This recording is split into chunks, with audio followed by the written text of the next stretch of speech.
மேடையிலே அமர்ந்திருக்கும் அத்துணை பெரியவர்களையும் வணங்கி, பத்திரிகை நண்பர்கள், சகோதரர்கள் எல்லாத்தையும் வணங்கி, இந்த வாய்ப்பு எனக்கு கொடுத்த இயக்குனர் மற்றும் தயாரிப்பாளர்களை வணங்கி,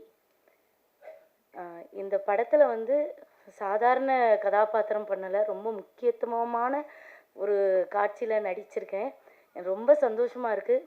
பொதுவாக இந்த படத்தை பார்க்கும் பொழுது தீபாக்காவாக யாரும் பார்க்க மாட்டிய, உங்கள் வீட்டில் உங்கள் தங்கச்சி, உங்கள் அக்கா அப்படின்ற ஒரு எண்ணத்தில் உறவுகள் இன்றைக்கி எல்லாத்துக்குமே பாசம் இருக்குது. இப்போ ஒரு படத்தை காமிச்சாங்க, பெரிய பெரிய மாசு ஹீரோக்கள் வந்தால் மட்டும்தான் விசில் சத்தமும் கை ஒலி சத்தமும் வரும்.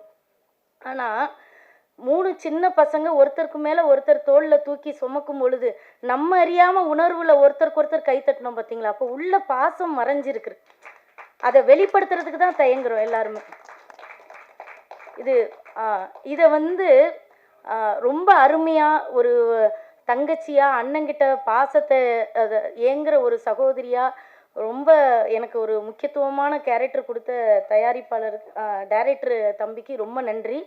ஒருத்தர் ஒரு காட்சியை சொல்லும் பொழுது அவர் எவ்வளோ ரசித்தாரோ அதை தான் நம்மளுக்கு பிம்பமாக கொடுக்க முடியும். அவருடைய வசனங்கள் உண்மையிலே சொல்கிறேன், இன்னைக்கு சினிமாவில் இப்படி நம்மளுடைய மனசை தொடுற மாதிரி வரிகள் எழுதுறதுக்கு ரொம்ப கம்மியான இருக்காங்கன்னு தான் நினைக்கிறேன். ஏன்னா அவர் கிராமத்திலே வளர்ந்ததுனால அந்த கிராமத்தோட உணர்வை அழகாக சொல்லியிருக்கிறார்.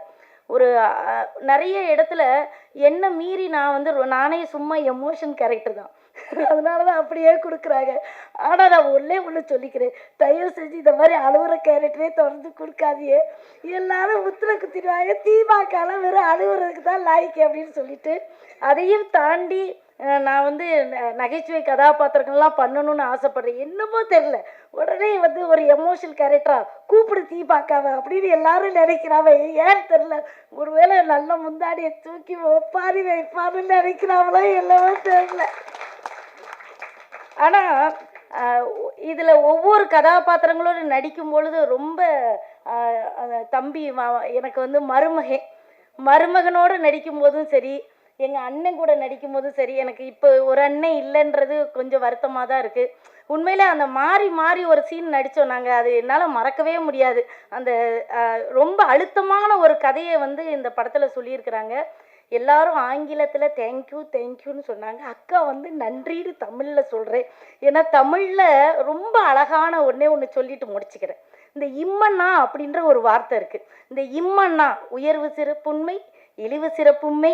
அதாவது எங்கள் வீட்டில் ஜனாதிபதியும் சாப்பிட்டார் அப்படின்னா அது உயர்வு சிறப்புண்மை. எங்கள் வீட்டு நான் செஞ்ச சாப்பாடை இப்போ என் பையன் சொல்கிறேன், எங்கள் அம்மா செஞ்ச சாப்பாட்டை நாயும் திங்காது அப்படின்னா அது இழிவு சிறப்புண்மை. இப்போ நம்ம ஒன்று சொன்னால் அது இன்னொன்று கொண்டு வரும். எப்படின்னா, பொருந்தும் நல் மனைக்கூறிய பூவையை பிரிந்தனலோ நீயும் அப்படின்னு ராமர் சுக்ரீவனை பார்த்து கேட்டதா கம்பர் எழுதியிருக்கிறார். இந்த நீயும் அப்படின்னா, அப்போ நான் என்னுடைய மனைவியை பிரிந்திருப்பது போல நீயும் பிரிந்திருக்கிறாயா சுக்ரீவா என்பது அதில் அர்த்தம், அதுக்குள்ளே அடங்குது. அப்போ ஒன்று சொன்னால் அது ஒன்று கூட்டிகிட்டு வரும். புரிகிற மாதிரி சொல்லணும்னா, இப்போ நான் என் பையன்கிட்ட கேட்குறேன், டேய் நீ பாஸ் ஆகிட்டியாடா அப்படின்னு கேட்டால் அவன் சொல்லுவான், ஏம்மா பக்கத்து வீட்டில் ரமேஷும் ஃபெயிலு அப்படின்னு சொன்னான்னா நானும் அது ஃபெயிலுன்னு அடக்கம். அப்போ தமிழில் எவ்வளோ அழகு இருக்குது, அந்த தமிழை ரசிங்க. தமிழில் இந்த இம்மனான்ற ஒரு வார்த்தை இத்தனை விஷயங்களை சொல்லுனா, ஒன்று எடுத்து பாருங்கள், எத்தனை விஷயங்கள். ஒரு நாலடியாரில் ஒன்று சொல்லிக்கிறேன், காக்கா கறி சமைத்து கருவாடு மென்று தின்பர் செய்வர். இதுக்கு யாராவது புரியுதா?